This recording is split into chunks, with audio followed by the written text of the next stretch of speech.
Selamat sore, Shalom, saudaraku yang kekasih dalam Tuhan. Kita bersyukur dan terima kasih pada Tuhan. Sore ini kita boleh bertemu kembali di dalam renungan pelajaran sekolah Sabat. Marilah kita awali dengan doa terlebih dahulu. Maha besar Tuhan Allah Bapa kami dalam sorga, segala hormat dan syukur kami naikkan kepadamu Tuhan, atas berkat dan rahmat-Mu yang senantiasa melimpah dalam kehidupan kami. Terima kasih Tuhan telah pimpin dan berkati sepanjang aktivitas pekerjaan kami sepanjang hari ini. Dan saat ini kami datang dekat dengan Tuhan untuk menerima berkat-Mu melalui pembahasan firman Tuhan. Roh suci-Mu boleh memberikan hikmat bagi kami dan juga menolong kami untuk mengerti rencana keselamatan yang Tuhan telah firmankan kepada kami semuanya. Terima kasih Tuhan, memberkati kami senantiasa dengan mohon ampun dosa kami dalam nama Tuhan Yesus yang telah menjadi juru selamat kami. Amin. Judul pelajaran kita minggu ini adalah Bait Suci Perjanjian Baru. Dan hari ini, hari Kamis, 10 Juni, berjudul Pelayanan Surgawi. Gereja adalah rumah Tuhan. Dahulu disebut Baitul Muqaddis atau Bait Suci. Tuhan berfirman, dan mereka harus membuat tempat kudus bagiku, supaya aku diam di tengah-tengah umatku. Tuhan ingin dekat dengan umatnya. Dan yang kedua adalah Tuhan ingin mengajarkan kepada umat manusia jalan keselamatan. Dahulu orang Israel yang berdosa dan rindu untuk diampuni, dia datang ke bait suci. Dia harus membawa hewan korban bakaran, entah itu domba, entah itu lembu, sapi, dan dia harus mengaku dosanya sambil menumpangkan tangan di atas kepala hewan itu, kemudian dia harus menyembelihnya.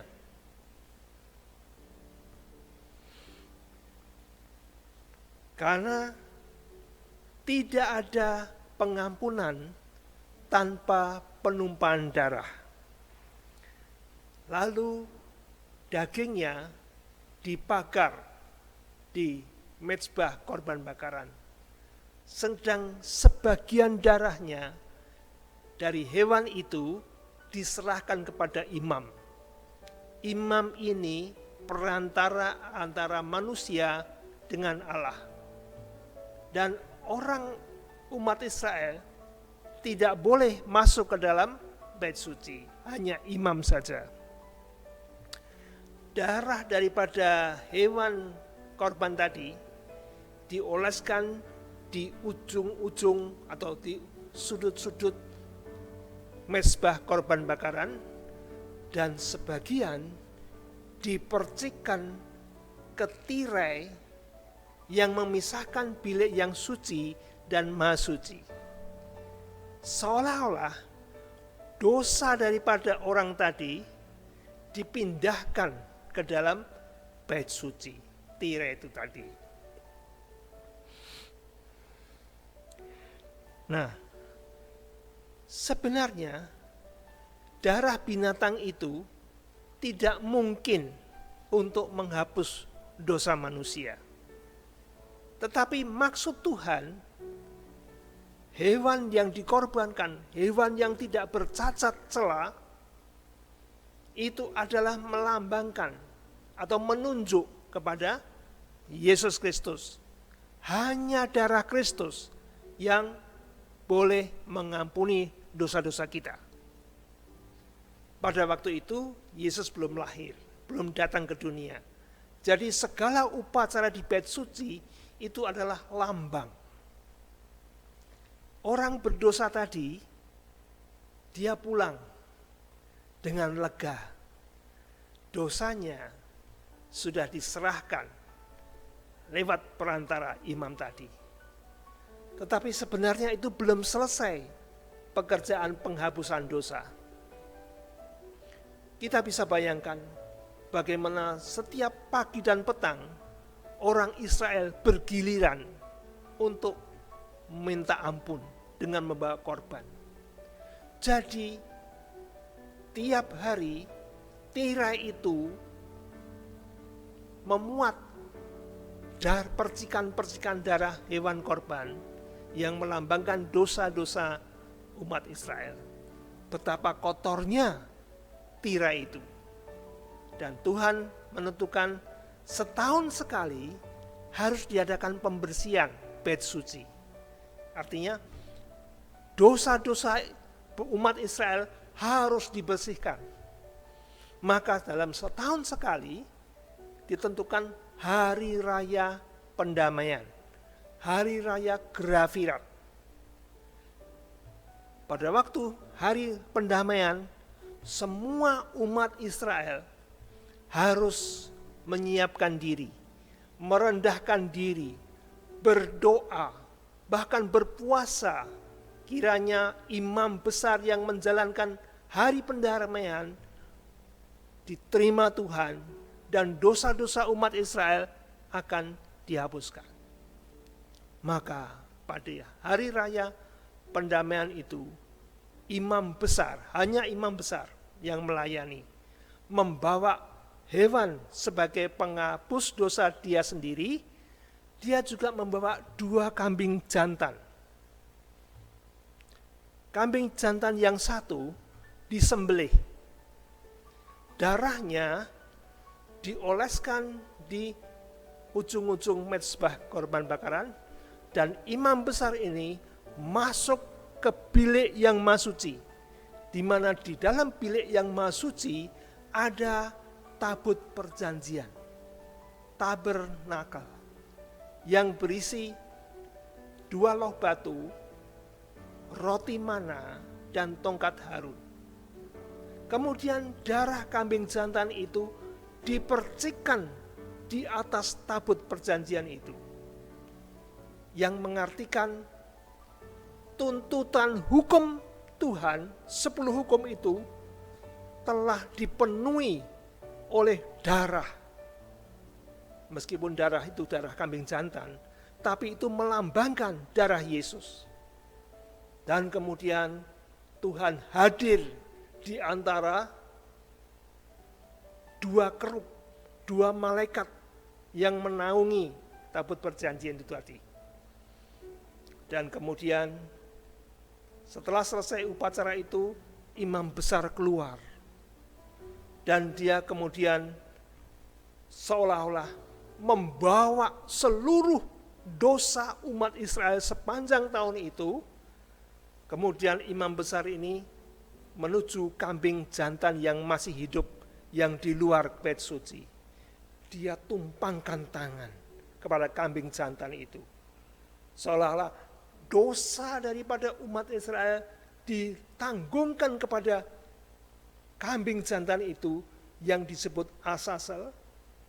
Kemudian ada petugas yang membawa kambing jantan ini ke padang gurun yang amat jauh, sedang dilepaskan di sana, dan kambing jantan tidak pernah kembali lagi. Semua itu adalah simbol. Semua itu adalah lambang. Sekarang, apa yang terjadi di sorga? Pada waktu Musa disuruh Tuhan membuat kemah pertemuan, Musa mendapat penglihatan, melihat contoh bait suci yang di sorga. Dan Musa membuat sesuai dengan pola bait suci yang di sorga. Sekarang ini, di mana Yesus Kristus? Saudara dan saya sudah mengaku dosa kita, sudah menerima Yesus Kristus, percaya bahwa dosa kita sudah diampuni. Tetapi sebenarnya bagi kita selesai. Tapi di sorga masih ada pekerjaan yang harus dilakukan. Di mana Yesus saat ini? Mari kita buka di dalam buku Ibrani pasal 8 ayat 1.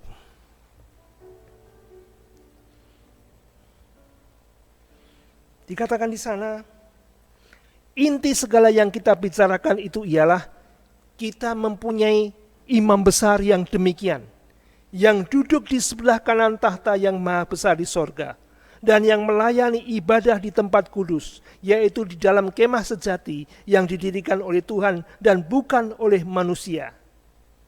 Yesus di sorga bukan hanya berpangku tangan.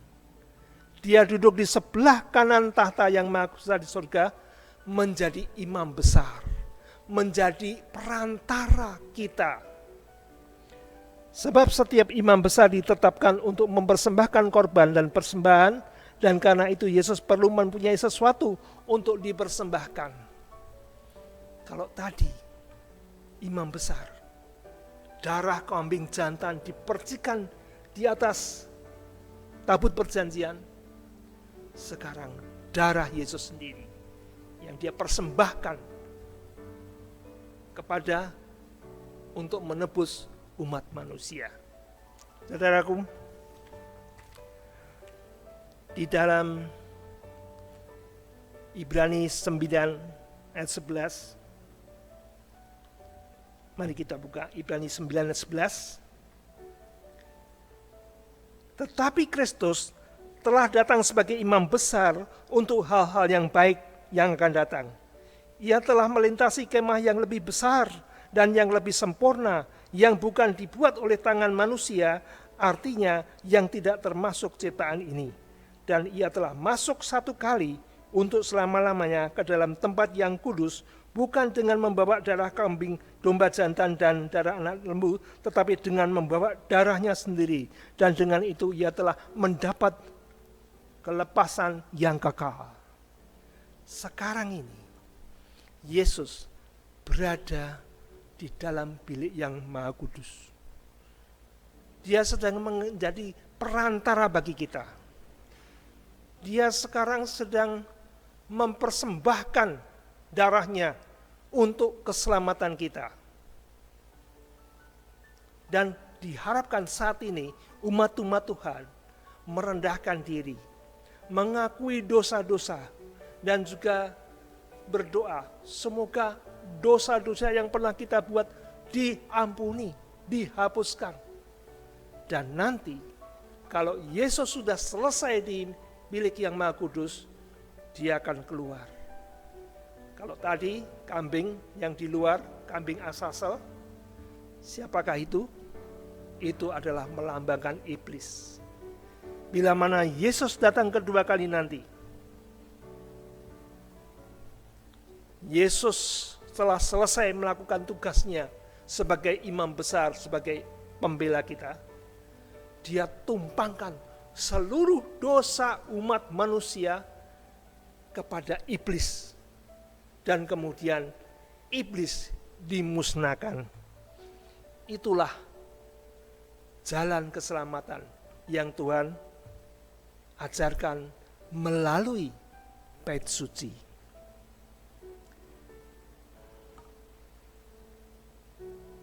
Dia rela mati untuk keselamatan kita. Itu bukan sesuatu yang mudah, saudaraku. Bila mana kita berdosa, menyesal, minta ampun, percaya Tuhan telah mengampuni, itu bukan seperti dosa kita ditiup, hilang begitu aja. Hukuman dosa kita itu ditanggungkan kepada Yesus. Murka Allah terhadap kejahatan, dosa-dosa itu ditanggung oleh Yesus. Dan dia rela mati untuk kita.